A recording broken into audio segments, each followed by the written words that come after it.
नमस्कार। चलिए आज राजस्थान के दो बहुत ही खास जीआई टैग्ड हैंडीक्राफ्ट्स पर बात करते हैं। ये एक तरह की रिवीजन क्लास है, खासतौर पर कॉम्पिटिटिव एग्जाम्स की तैयारी के लिए। तो सीधा टॉपिक पर आते हैं। देखिए, ये सिर्फ देखने में खूबसूरत चीजें नहीं हैं। राजस्थान के ये शिल्प, ये क्राफ्ट्स असल में एक जीती जागती विरासत हैं, जिन्हें पीढ़ियों से सहेजा गया है। और यही बात हमें हमारे आज के मेन टॉपिक तक ले आती है। तो सवाल ये उठता है कि कुछ शिल्पों में ऐसा क्या खास होता है जो उन्हें बाकियों से अलग करता है। जवाब है प्रामाणिकता की एक ऑफिशियल मोहर, जिसे हम ज्योग्राफिकल आइडेंटिफिकेशन या जीआई टैग के नाम से जानते हैं। तो ये जीआई टैग आखिर है क्या? आसान भाषा में कहें तो ये एक सर्टिफिकेट है।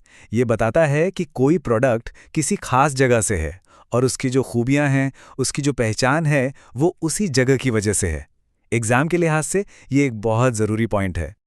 और यहीं से पता चलता है कि ये टैग इतना ज़रूरी क्यों है।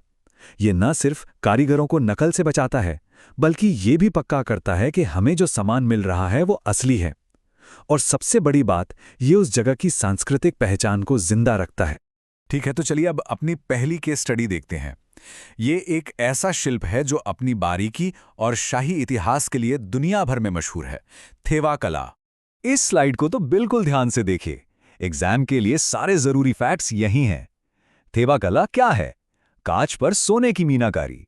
ये कहाँ की है? प्रतापगढ़ की। और इसे कौन बनाता है? सिर्फ राज सोनी परिवार।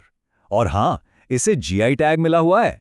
अब जरा सोचिए, अगर मल्टीपल चॉइस क्वेश्चन में ये पूछा जाए कि इस खूबसूरत कला को बनाने में क्या क्या लगता है, तो सही जवाब क्या होगा?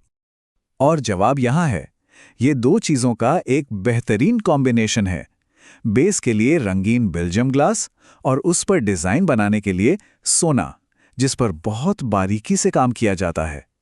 इन्हीं दोनों से मिलकर थेवा कला को उसकी खास चमक और खूबसूरती मिलती है।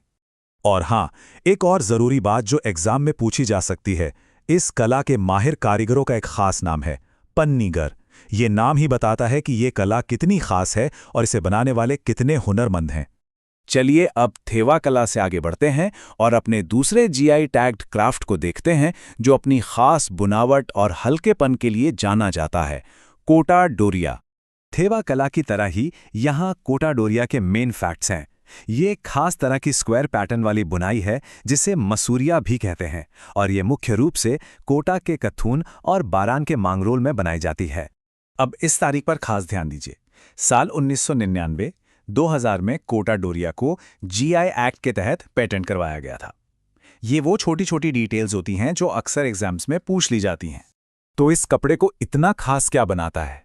सब कुछ धागों के सही कॉम्बिनेशन का खेल है। क्या अंदाजा लगा सकते हैं कि वो कौन से धागे हैं? इसका राज छिपा है कॉटन और सिल्क के शानदार मेल में। इन दोनों को एक साथ बुना जाता है और कई बार इसमें चमक और खूबसूरती जोड़ने के लिए जरी का धागा भी इस्तेमाल होता है। इसी से वो हल्का और जालीदार कपड़ा तैयार होता है। तो चलिए, अब तक हमने जो भी जाना उसे फटाफट से एक साथ देख लेते हैं, ताकि सारे जरूरी पॉइंट्स अच्छे से याद हो जाएं। ये स्लाइड समझ लीजिए आपकी फाइनल चीट शीट है। यहाँ दोनों क्राफ्ट्स की सीधी तुलना की गई है, उनकी जगह, उनके कारीगर, कच्चा माल और उनका जीआई स्टेटस। ये क्विक रिवीजन के लिए एकदम परफेक्ट है, जिससे आपको मुख्य अंतर याद रखने में आसानी होगी। तो जाते जाते एक सवाल पे सोचते हैं। एग्जाम्स के लिए फैक्ट्स और फिगर्स याद रखना तो जरूरी है, लेकिन क्या हमने ये सोचा कि इन टैग्स का असल में असर क्या होता है? ये सिर्फ एक प्रोडक्ट को नहीं, बल्कि एक कल्चर, एक कम्युनिटी और एक पूरी विरासत को बचाते हैं।